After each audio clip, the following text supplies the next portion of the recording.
Nigeria, by extension Africa, battles a growing youthful population and with little or no meaningful engagement leaves a ticking time bomb on our hands. We are a blessed continent with great wealth, both in people and material. Our focus on ways remains driving conversations that affects us all. Topics in the news, social concerns, politics, leadership, governance, empowerment, resource management, conflict management, finance, SME sustainability, technological innovation, food security, health, education, brain drain, our well-being, citizenship, and much more. Our goal is to continuously drive these conversations, keep them burning at the table to effect a positive change, both for our nation and continent. Ways, what are you saying, has a secret ingredient that completes the conversation every single episode, and that ingredient is you. Our past conversations shaped our yesterday. To shape our tomorrow, we must keep talking. So, I want to hear you. Be a part of our live conversations Mondays through Fridays. And let's all have our say. Nigeria has been witnessing a surge in protests, with citizens taking to the streets to express their grievances and demand change. From economic hardship to social injustice, the reasons behind these protests are complex and multifaceted. This discussion tonight aims to explore the underlying cause of these protests and examine their potential future implications for Nigeria's politics, of course, Nigeria's economy, and also our society at large. By analyzing the root causes and potential consequences, we can gain a deeper understanding of the challenges facing the country and the opportunities for growth and development. It's a beautiful Tuesday, another wonderful episode on your favorite primetime show, Ways. My name remains Josiah Maisale, and today the topic is unpacking the causes and future implications of protests in Nigeria. Now remember, Ways is all about you. You are the wine Ways. Remember to be a part of the conversation every single day. You can add your voice. You can also head onto our YouTube channel at Official Upgrade TV. Follow us across all social media handles. We stream live across all social media handles. You can also send us and add me to WhatsApp. You can join us via video. You can leave a voice note. I mean, WhatsApp, you can do a lot of things with WhatsApp these days. You can leave a voice note. You can call us on WhatsApp. You know, just when we open the phone lines, we'll really love to hear your thoughts on this particular topic, right? As always, let me allow you ponder on my quote for the day. It says, people have the right to associate, and the duty of the security agencies is not to tear gas them. It is not to harass them or violate them, but to facilitate them and make sure they do their protest peacefully and with all the projections that would let them have their voice heard. And this was from the country director, Amnesty International, Issa Sanusi. Yeah, so we'll have this conversation. We'll delve into this talk much later. First, let me run off and let you in on what I found as my news interest for the day. Stay with me.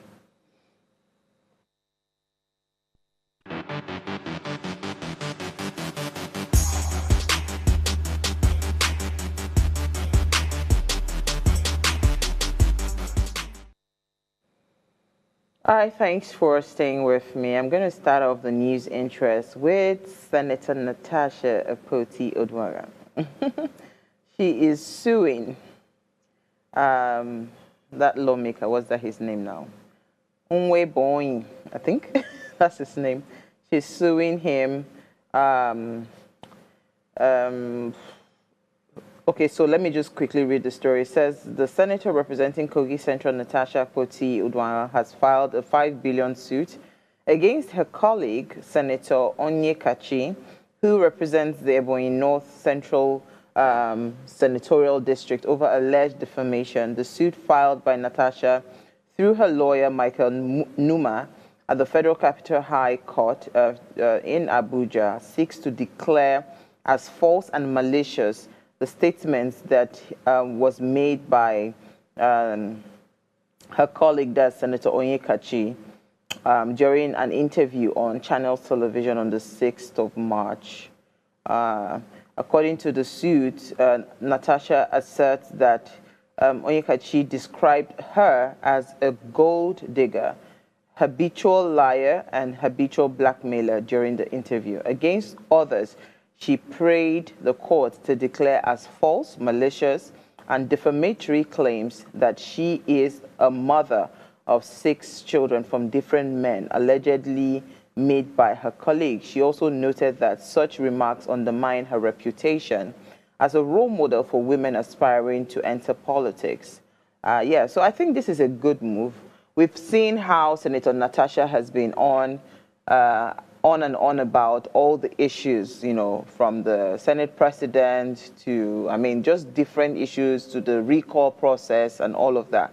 I think the best thing to do is to just continue to test our judicial system to see if, you know, it's working.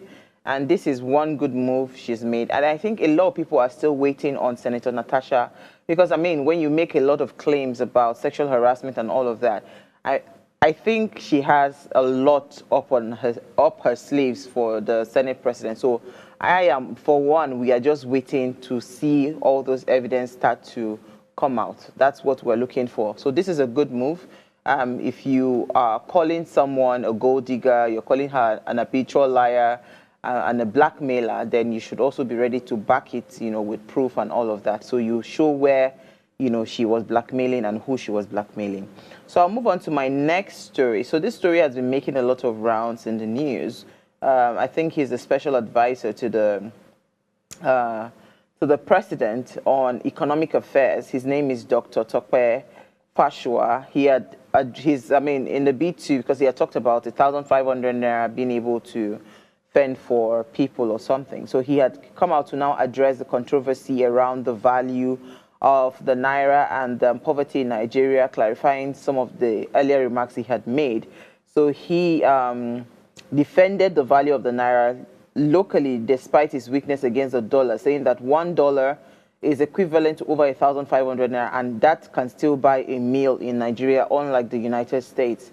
In an interview on Channels Television, Arise rather, he stated that Joshua stated that he is not denying the existence of poverty in the country, but emphasized that 1,500 naira, which is around $1, can still feed a person in certain parts of Nigeria. He said, as against those that have been misquoting and sensationalizing, nobody is saying that there's no poverty in Nigeria. In fact, luckily, he said he got some videos from people up north, I think from Lagos to Maiduguri, saying that they actually ate for 1,500 naira. He says if you're earning minimum wage and you're struggling in life, you know you have to make choices like that. He further shared his personal experience where he visited a restaurant in Lagos where he found that he could buy a meal. Oga Pashwa, Dr. Tokwe, I beg, what are you buying in Black Bell for 2,500 naira? Because he mentioned the name of the restaurant, and that's why I'm mentioning it.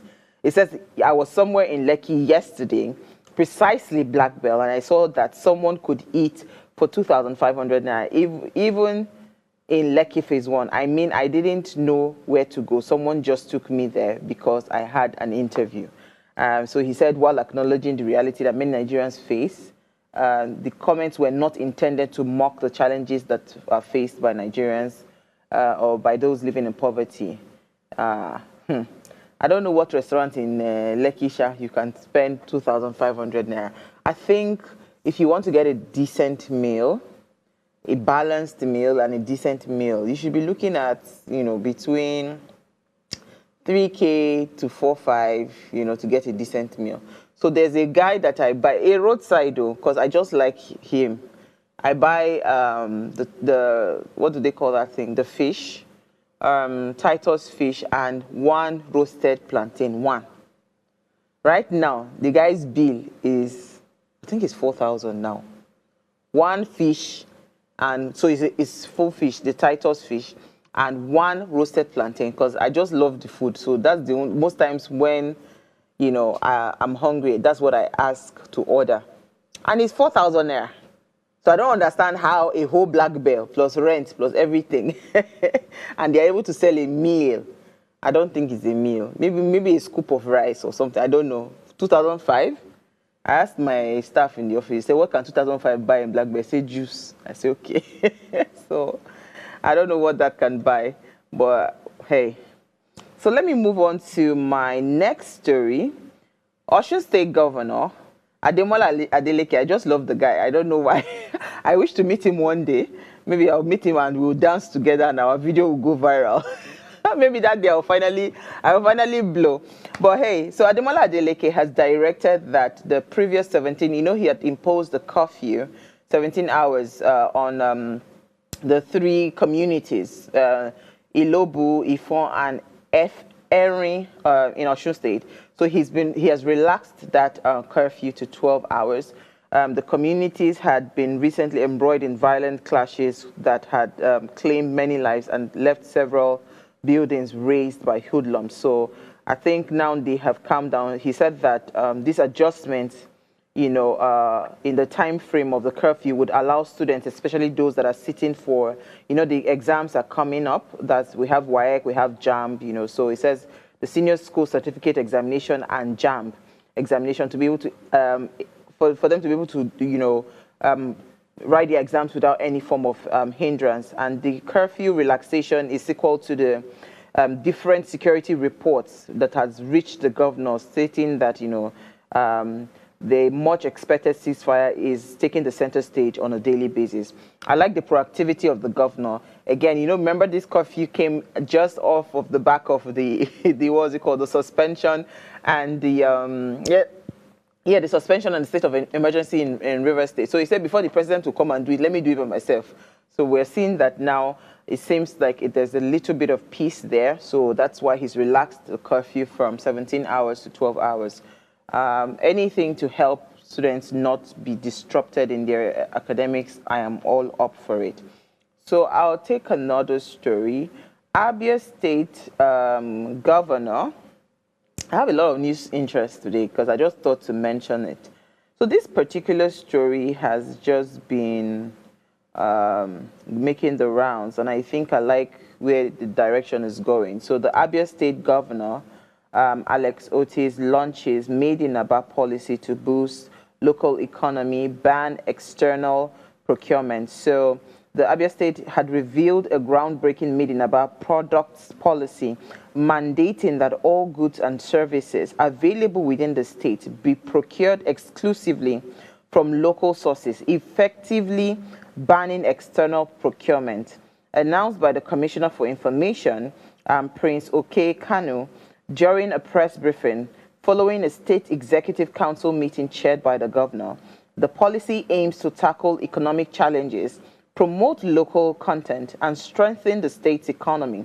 This initiative underscores the government's commitment to supporting local artisans, manufacturers, and businesses, with a particular focus on iconic products like the Akwete cloth. Is that Akwete or Akoche? I don't know how to pronounce it. Akwete, okay, Akwete cloth. What's that? As part of the broader vision to transform Abia into a self-sustaining economic powerhouse. Fantastic. I love this. I love this story. So beyond that, I was just talking to, I think I was having a conversation. I can't remember who now. You know how what's it called? China, just overnight now, China is now the hub of production. The truth is, Aba has that same potential that China does have. We just need to have the right policies in place. We need to have the right thinking leadership in place.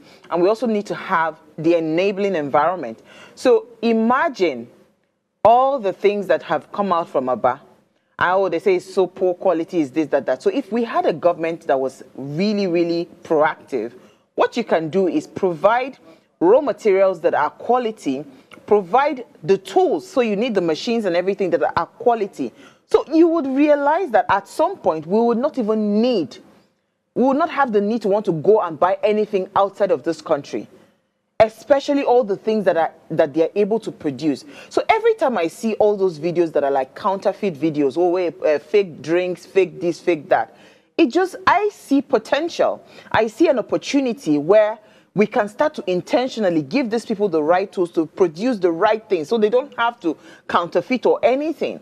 So I think it's a fantastic move, and I think it will really transform the economy of that state. And I'm hoping more state governments would toe the same line and, encourage local manufacturing. We need to move away from a consuming nation to a productive nation.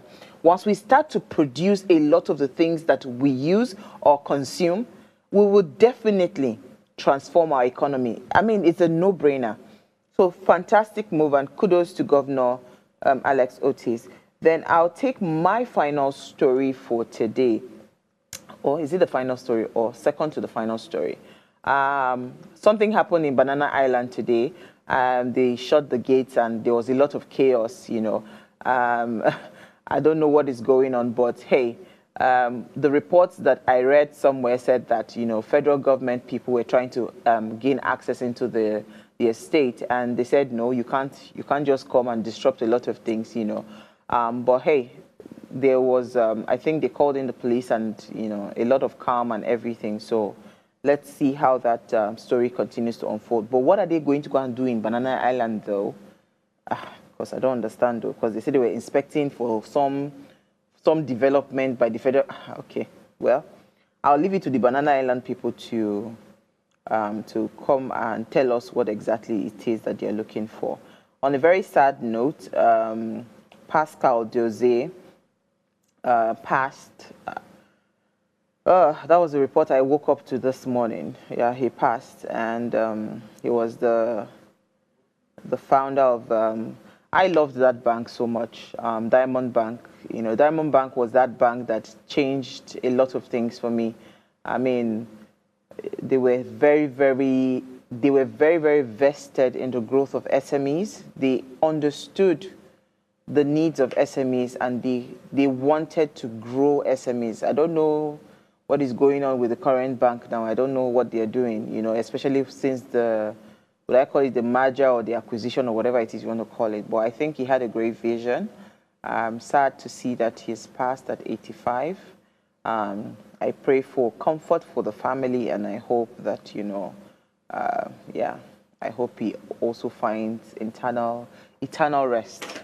Yeah, I'll stop there. All right, so I'll take a break. When I come back from that break, let's discuss protests in Nigeria. I'll be right back.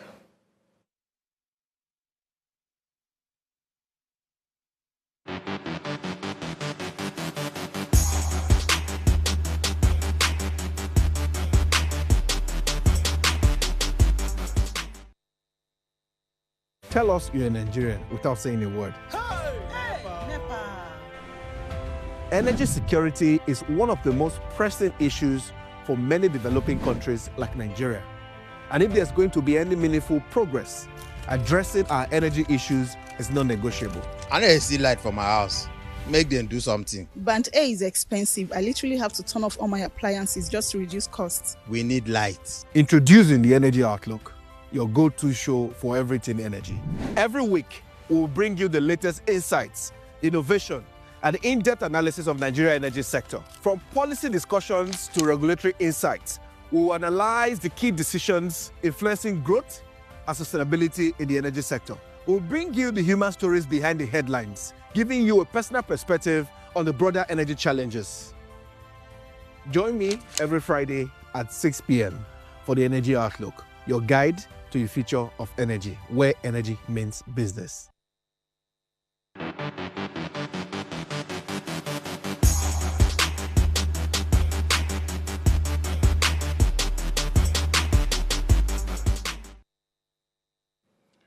All right, Nigeria's protest movement have been shaped by colonialism, military rule, economic hardship, and demands for democratic reforms. Protests often arise from government repression, corruption, and of course, economic policies and human rights abuses. So if we want to go down history, right, I would start from the colonial era, right? This is around pre-1960. We had a protest that was tagged Women's War. It was in 1929.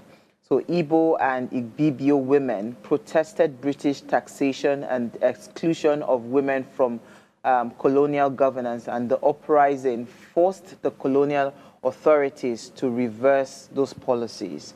I'll move on to another historical protest that happened in between 1940 and 1950, or the 1940s and 1950s. That's the labor and nationalist protests. So these were trade unions and nationalist groups that organized strikes and demonstration pushing for independence from British rule. Now, post-independence and military rule, that's between 1960 and 1999. In 1964, there was a general strike. Workers protested low wages and poor conditions, leading to a major economic shutdown. Agbekoya rebellion in 1968 and 1969. These were poor farmers in the West that had revolted against excessive taxation under the military rule. I remember this one. Even though I was not born, Ali must go, because I heard it when I was growing up. They kept on referencing it. These were students that protested education budget cuts under the military leadership of Obasanjo, resulting in a violent crackdown.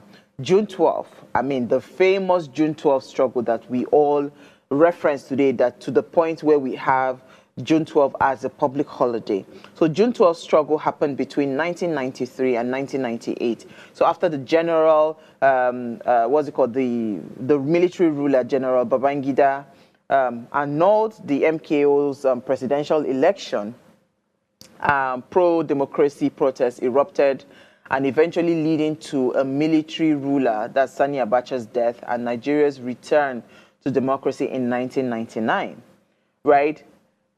If we then move on to present day, right, this democratic era that we are in, so this is between 1999 to present, we had the fuel subsidy protest in 2012, the removal of fuel subsidy under President Jonathan that led to a nationwide strike and demonstration, you know, that met with very violent repression. That happened in 2012, right? It was, I think it was Occupy Nigeria, they called it. Then we now had the 2024, when there was a major, that was, in fact, it was such a huge shock to the world that everybody was talking about it globally. There was a global outcry over Boko Haram's kidnapping of the 276 Chibok schoolgirls, you know, and that pressured the government to act. Though, I mean, many of them are still missing till date, but it pressured the government, you know, to act. Then we then move closer to this present time, NSAS, right? NSAS happened in 2020. Some youth led the protest against police brutality, especially the special anti-robbery squad, which is SARS, and that turned into a broader anti-government demonstration. There was a military crackdown at the Lekki toll gate that drew international condemnation. We saw all the things that happened, all the live streaming, because I think for the first time, NSAS was that protest that was fueled by social media.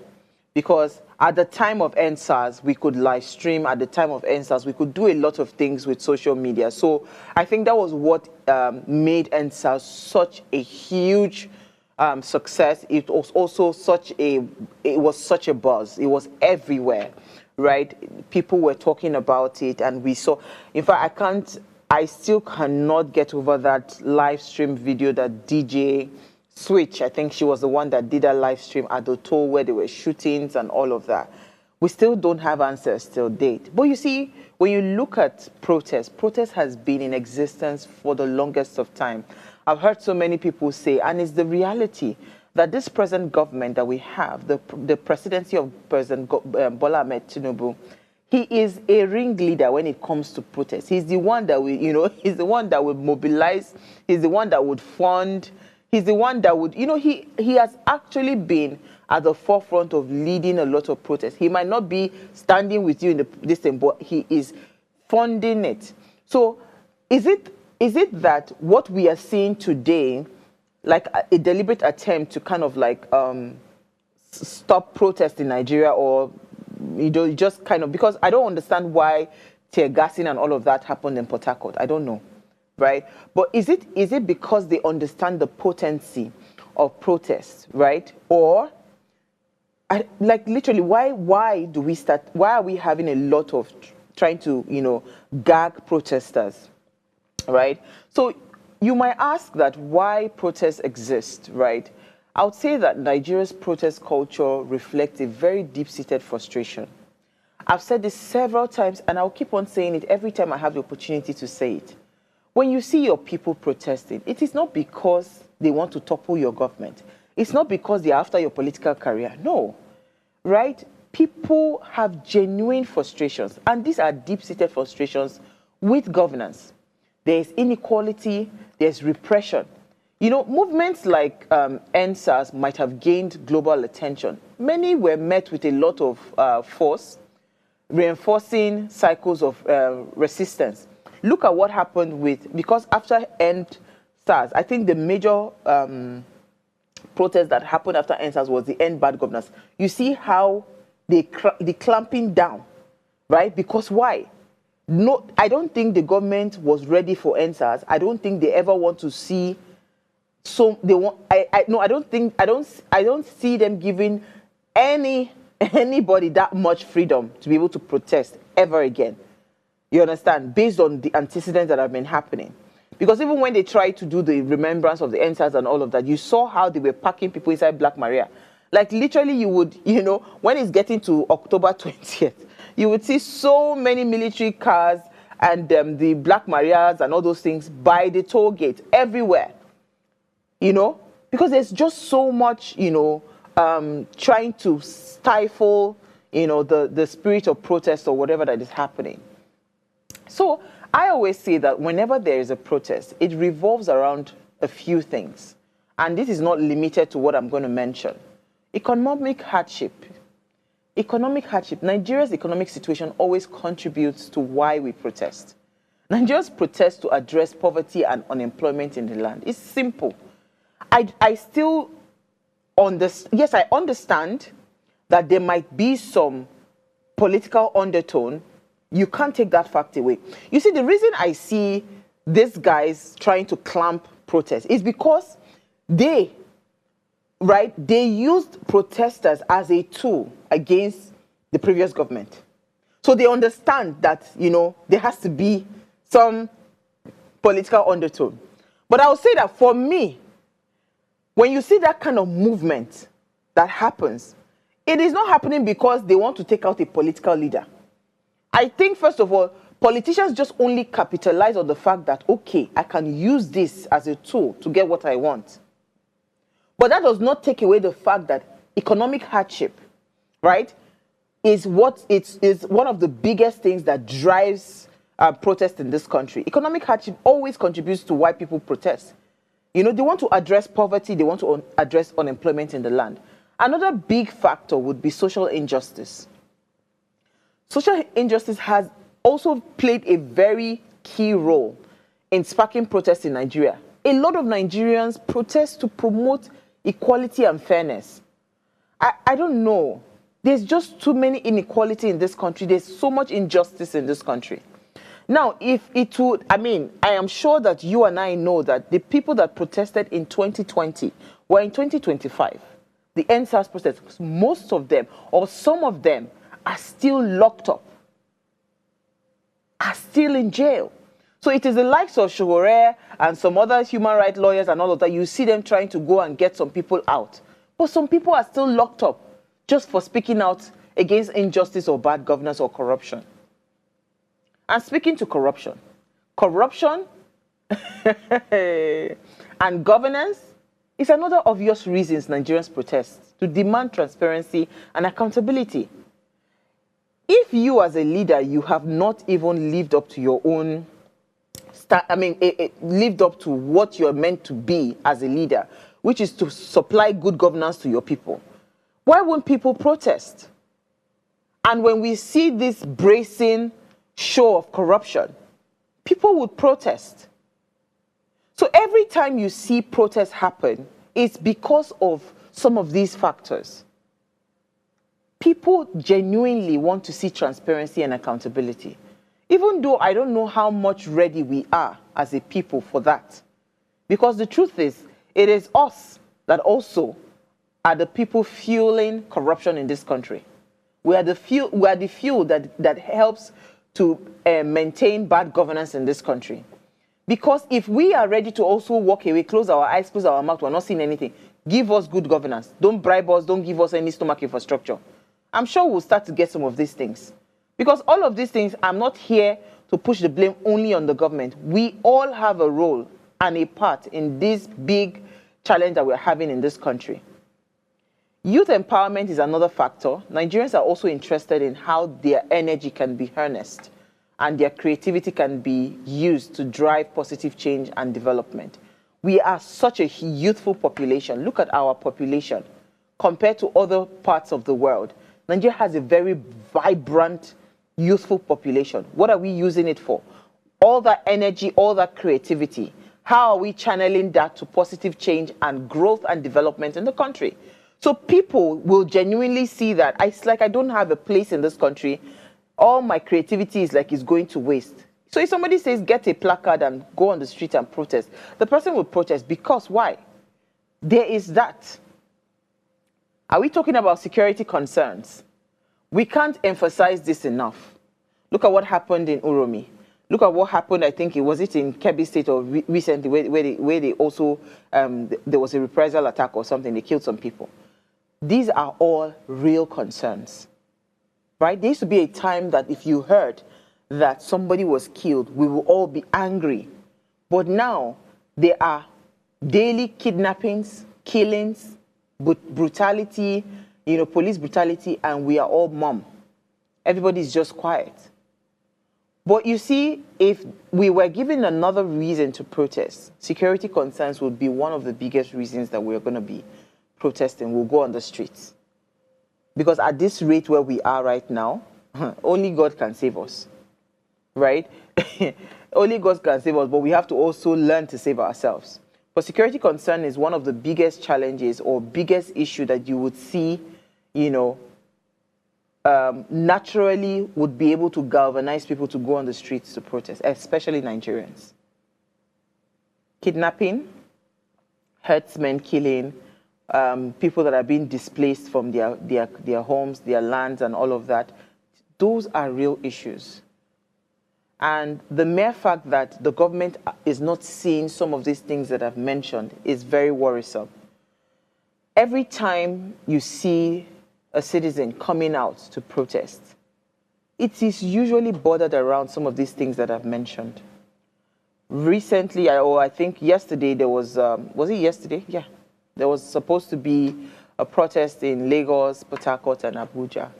We saw how police people were tear gassing the people in Port Harcourt.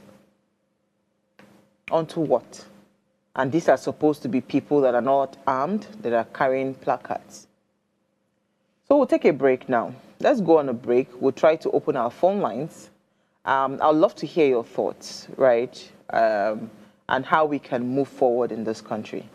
Because obviously, to me, I think protest is no longer working. It's not as effective, This government understood protest, and they have used it to get to power. And they know down that particular tool is powerful, so we have to find a way, to dissolve that power. Because that's what I'm seeing. Because, when they call for protest now, people are really very wary to come out. But we'll go on a break. When we come back, let's continue the conversation. Stay with me.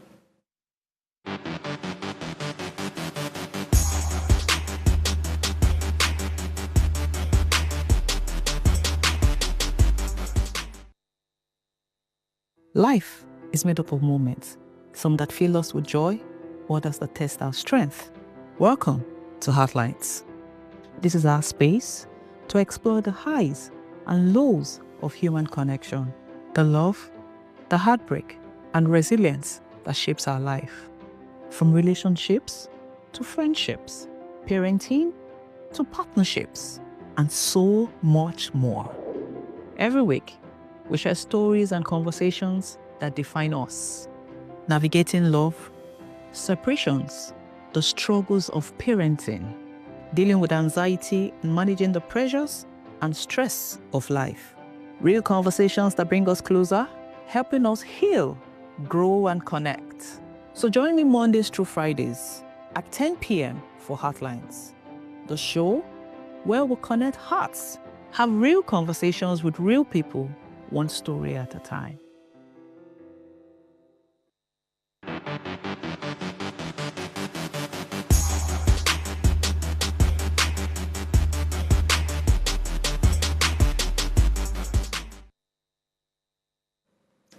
So thanks for staying tuned. And now, if you just tuned in, we are unpacking the causes and the future implications of protest in Nigeria. Now, please let's hear what you have to say. Remember, you can join this conversation, send us an SMS or WhatsApp to 081-803-84663. On that WhatsApp line, you can also send us an add me to the WhatsApp number to add you via video. And you can also call our phone lines. The numbers to call are 07025007749 or 07014242420. Let's hear what you have to say. Okay, so I would like to, because I always like to move our conversations towards, solutions rather than just staying on the problem. We've established the history of protest. It's a long, long, long journey. Protests have been in existence for the longest of time. And again, a lot of a lot of people rather that are currently in government today, they have used protests, to their favor. It was so interesting that Occupy Nigeria, I remember that, first of all, I was not keen on going out to Ojota, right? I didn't go out to that place. I was not interested in going out. But something happened because I was still working then at TVC. And I remember that, we were part of the people that installed President Muhammadu Buhari. We were also part of the people. We believed what was said to us. We believed that President Jonathan was incompetent. We believed that he was just allowing people to just rob our nation, steal our money. We believed that narrative. It was such a strong narrative. Even when I remember my parents kept on warning us that you people don't understand. You're so young. You don't understand the history. You don't know who President Buhari is, or you don't know who Buhari is when he was the military leader and all of that. We didn't understand. But we were used, unfortunately. It was later, many years later, I think it was well into his second term, I now sat back to think, how did we get ourselves to the point where we were so brainwashed because somebody packaged Buhari and told us that he was anti-corruption, he was going to end corruption in Nigeria, and we just believed it hook, line, and sinker. That's the power of narrative. That's the power of the media. Sadly, a lot of us fell. In fact, we stayed overnight watching our votes being counted. I was there at the polling unit. I say this to say that, no amount of engagement, especially when it comes to social re-engineering, no amount of engagement is to be ignored, however little it is. It might just be one person, it might just be two persons. But whatever it is that is going on right now with protests in Nigeria, I can see clearly that, these people understand that this tool is powerful, and there's a deliberate attempt to want to, bring down or water down that power that protests wield. And that's why you see a lot of apathy as regards, more people coming out whenever there's a call to protest and all of that. NLC bastardized protests in this country because, see ASU as well. NLC, all of them, the strikes and the whatever, all those are also forms of protest. So if I were to make some recommendations, I would say that, we have to intentionally establish a national dialogue platform. We have to. We have to create a platform for citizens, government, and civil society to engage in open and honest dialogue to address some of the grievances and find solutions. We cannot keep on just going to say we want to go on the street, we want to fight, we want to do all of those things. Yes, protests are great, but beyond the protest, there's a lot that needs to happen. We are dealing with a very, very ignorant populace. I was very ignorant because had I known my history, had I known, the things to look out for when it comes to leadership or the right questions to ask, I would not just fall and say, okay, I just accept whoever somebody wants to bring to say, go and vote for this person. I would not have done that. So we need to create that platform where citizens, governments, civil societies can engage and have open and honest dialogue, like we are bearing it all. I believe we have a caller. Hello? Good evening. Good evening. Yeah. Good evening, Sister One. Good evening, sir. Yeah, this is Lawman from Abia State. Loma, good evening. See, the causes of protest in Nigeria and many countries all over the world. If you watch what is happening in US, I would like to call it bad policy. You come to Nigeria, bad policy, imposition of candidates. These are what the causes of protest. When citizens are not enjoying their commonwealth, when citizens are relegated to the back door, when citizens are not given their rightful place, it's quite unfortunate. As I'm talking to you now, I'm shedding tears inside. It's quite unfortunate that our leaders, they go there and they forget about the promise they made. Now, look at what is happening in Nigeria. Look at everything you buy. Go to house rent, everything has skyrocketed. So now let me tell you, the future implications of protest will only be effective when we, the protesters, come together. One, we will not destroy things, and we make sure we stand our ground. The reason why the protest doesn't yield fruitful results is as a result, people begin to destroy properties, government properties. At the end of the day, the police, you will find yourself in prison. But when we decide to come with one voice and stand our ground, I'm telling you, future protest will yield fruitful results. But for now, I beg Nigerians all over the world, let us stand our ground and tell these bad leaders, stop by your God, go no more further. Thank you very much. Thank you so much, Loma. So I hear this argument that Loma made about people, citizens destroying things. And I beg to explain again and again as much as I can. When you see these things happen, it is people that have sponsored it. Politicians are very, very tricky people. You have to understand that they know. Because you see, the people, for instance, during that NSAS protest, all that thing that we saw, people going to destroy and loot and all of that, those were not the protesters. I beg to try to put that out there. It was not the protesters that did those things. Those people were planted by their sponsors, and the sponsors know themselves. It's just that we are just in a country where there's no accountability and people cannot be questioned. Because if you remember clearly, a BRT bus was used to convey those guys with cutlasses. I mean, have we forgotten so soon?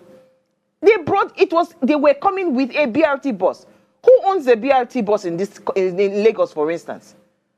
Who owns a BRT bus? Is it you and I?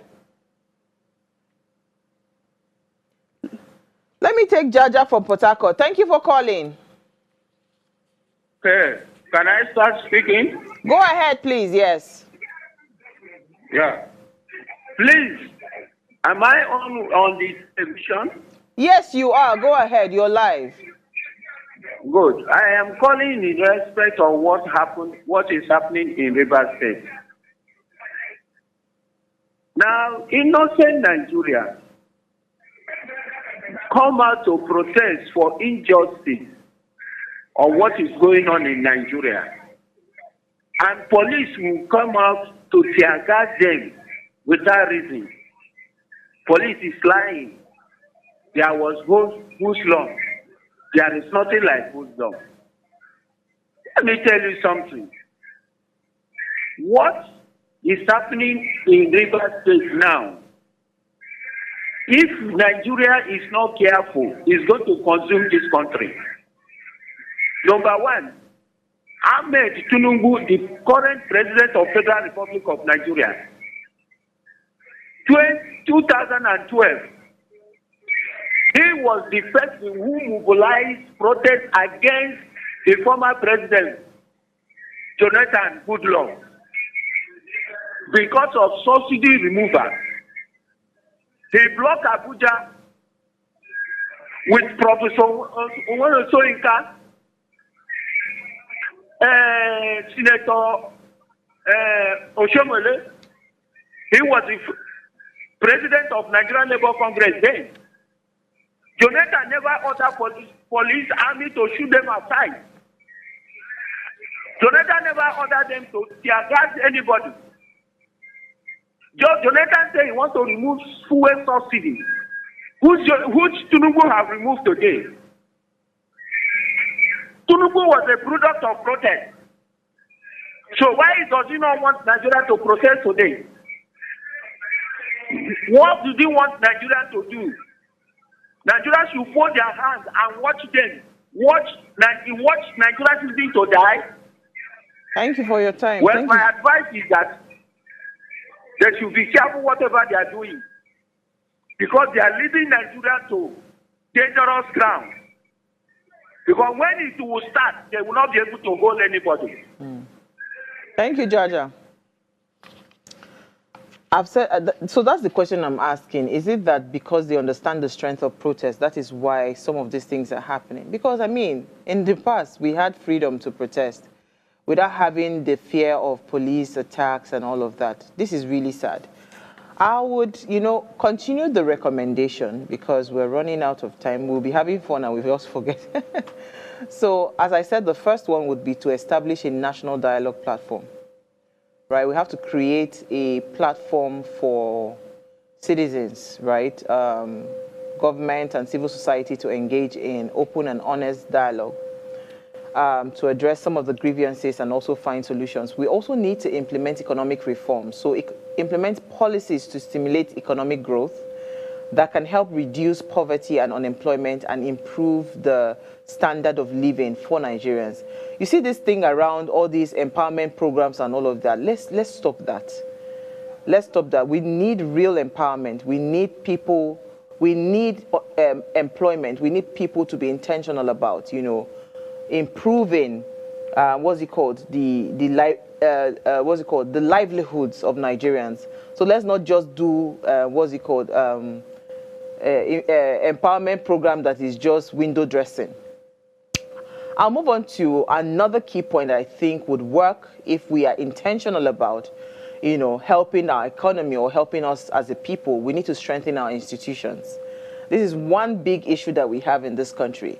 Institutions as the judiciary, see our legislature, our law enforcement agencies. Sad. It's sad to see what we are experiencing or witnessing today. That it seems like people are alleging that we have a rubber stamp legislator. There's strong allegations around our judiciary as well, being used, by the people in power. And that should not be. We have to have independence in our judiciary, in our legislative arm, in also our law enforcement arm, our agencies, because that is the only way we can promote transparency. We can also promote accountability and good governance. Those are the things that we must intentionally do. Promote youth employment, empowerment as well. So we must invest. This is one thing that just, every time I talk about it, it breaks my heart.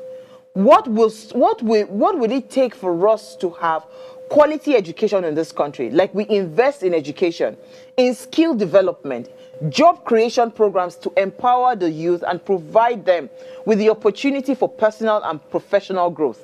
What would it take? Because you see, the world has moved away from wheelbarrow, sewing machine, grinding machine, motorcycle, keke napep. The world has moved away from that. If you want to really empower the youth, there are skills that are going to be relevant for the next 10, 15, 20 years. What are we doing about those skill development right now in Nigeria? What is the government doing? We must be intentional about empowerment. But you see, I fear that they might not want to empower these young people. Why? Because they understand that when you are empowered, when they ask you to jump during an election, you will not ask them how high. You ask them why. Right? You ask them why. Another solution would be we'll have to enhance our security measures. See, if all of these things are in place, we will not need to be fighting about protesting for anything anymore in this country. We must improve our security measures to protect citizens and their properties, and also address the issues of police brutality, kidnapping, herdsmen, all the clashes, all those things. We need to address and improve our security measures in this country that would protect the lives of citizens and their properties. It's not just their lives as well. Their livelihoods are being threatened. People are not able to go to their farmlands. We must also foster national unity. I've said this thing several times. When I talk to you, I don't talk to you and I'm asking you where you're from. I do not care. Are you a Nigerian? That's all I need to know. We must promote national unity and social cohesion by encouraging diversity, inclusivity, and respect for human rights. Once the person is a Nigerian, the person is a Nigerian. Not to say, oh no, you are from this place, you're from... No, we should stop all of that. And the more we continue to divide ourselves across some of these lines, we will continue to have problems in this country. So when you want to check the indicators that a government is doing things right, all these things that I've mentioned, you will see them intentionally investing in those sectors so that there can be growth, there can be progress in the country. When you don't see all of these things, then just know that that government is bad market. So I'll conclude by saying that the protests in Nigeria are a symptom rather of deeper underlying issues, like I mentioned earlier, that needs to be addressed. If we go by the solutions that we have listed, these things are not rocket science. It's a no-brainer. It's a no-brainer. So when a government refuses to do these things, that's when you see people going out, getting angry and all of that. And when they refuse, it tells you that they are not even willing, they don't have the willpower to want to solve some of the challenges that we have. Our problems in Nigeria, we're not facing tsunami. We're not facing volcano. We're not facing, earthquake. We're not facing wildfires. Like, we have such a great place, geographically. Our problems in Nigeria, they are human problems. And by understanding that the causes and the implications of these protests, some of these protests, right, we can work towards finding solutions that will promote positive change and development in the country. Some of the recommendations that I outlined, would provide a starting point for addressing some of the grievances that the citizens of Nigerians are facing. And it will also help to promote a more stable and prosperous future for Nigeria. Government, it is essential. It is very essential for the government, civil society groups, citizens. I've said it before. It's a collaborative work. No one can work in isolation. We must all come together. We must come together to implement some of the recommendations and build a better future for ourselves. Nigeria can only get better when we stop putting personal interest above national interest. When we forget about our hunger and we face our national problem. The more we are focused on self, the farther we are away from anything called good governance or progress or whatever in this country. So until we are intentional about coming together and putting aside our personal differences and saying, let us work hand in hand, we can't go far. We must be willing to walk away from things that would not be, that would not promote a more sustainable growth for the larger populace. We must be willing to walk away from it, however juicy that thing is. We must put Nigeria and Nigerians first, above self. So I think on this note, I would like to wrap by saying that if we go the route we're going right now, with protest and all of that, and how it seems like the government is trying to gag, the implication might just be that protests will now become extinct in this country because people will no longer want to see that powerful tool as a means to cry out to government. I don't think the government will want that. I don't think the government will want that. Government should be intentional about hearing the cries of the people. And when people protest, it is because there's a pain, and it is a sign that they are crying out to the government. I'll leave it here for tonight. Thank you so much for watching. Now, before I go, ensure you subscribe across all our social media platforms as displayed on the screen. You can also go to subscribe on our YouTube channel, like and engage us on social media. If you missed our quote for today, it says, people have the right to associate, and the duty of the security agencies is not to tear gas them. It is not to harass them or violate them, but to facilitate them and make sure they do their protests peacefully and with all projections that would let them have their voice heard. And this was from the country manager. I'll see you guys, Amnesty International. I'll see you guys, and with all projections that would let them have their voice heard. And this was from the country manager. I'll see you guys, Amnesty International. Innovation, food security, health, education, brain drain. Our goal is to continuously drive these conversations, keep them burning at the table to effect a positive change, both for our nation and continent. Ways, what are you saying, has a secret ingredient that completes the conversation every single episode, and that ingredient is you. Our past conversations shaped our yesterday. To shape our tomorrow, we must keep talking.